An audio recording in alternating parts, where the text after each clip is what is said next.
Hi everyone, welcome to the visual guide for Shisui of the Violet Tides. This is a level 63 instance made available by Final Fantasy XIV Stormblood. As you zone in, you might notice something fishy. Alright, don't get crabby, I'll admit that was pretty bad, so if anyone can think of some better puns, let me know. My name is Miztech and I'll be your dungeon guide. In this first section, you'll notice these weird eyes sticking out of the sand. Walking over them will cause a fish to jump at you, doing minimal damage. Otherwise, watch out for the AoE and use the cool water pads to jump around. The first boss is Mercury. Tanks and healers will need to watch out for Sharp Strike, which does a fair amount of damage. The boss will target a player for prey, dropping a puddle on them that binds them and anyone in the puddle. He then rears up and begins to cast Shuck on the affected players, during which time you'll be able to target his leg. Once his leg is shattered, Shuck is interrupted and Mercury will lose his balance and flop over, exposing his vulnerable belly and taking more damage. Players can use this time to do a considerable amount of damage to him. At this point, an ad will join the fight. Burn it down as necessary. Players will be targeted by these blue markers.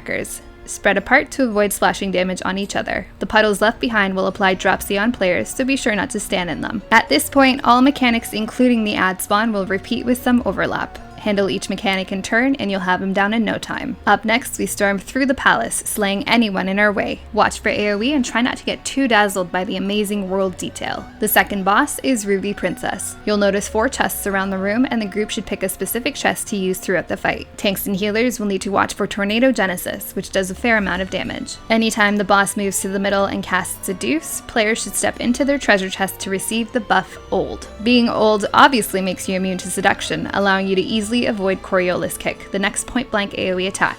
Players targeted with these orange markers will need to run away from the incoming AoE beams until they stop blasting, while everyone else avoids Abyssal Volcano in the middle. These mechanics will repeat until the boss is down. In the next set of trash, you'll notice these blowfish float around and trigger AoEs anytime someone gets near them. Avoid them while you burn down the rest. The last boss is Shisui Yohi. Healers and tanks be ready for Foul Nail, a multi-hit attack that can do a fair amount of damage. Thick Fog will do mild group-wide damage and spawn Churn Ads, which apply 1 dropsy debuff each until they are destroyed. The boss will also submerge and move around under players, signified by this large ripple. Once all the churn bubbles are destroyed, the boss will resurface, dealing damage and applying a vulnerability up debuff on anyone she hits. To avoid this, watch for her ripple and stay away from that area when the last churn is destroyed. Next up, Shark Ads will spawn and target players with Bite and Run. This will do a high amount of damage and place a damage down debuff on players hit. Burn these down as fast as possible. During this time, the boss can also cast Mad Stare, so be sure to turn away from her to avoid getting feared. These mechanics will repeat until the boss is down. If you have any questions or comments, please let me know. Up next, we'll take a look at the Pool of Tribute, where we head off against the mighty Susanoo. As always, thanks for watching. Till next time.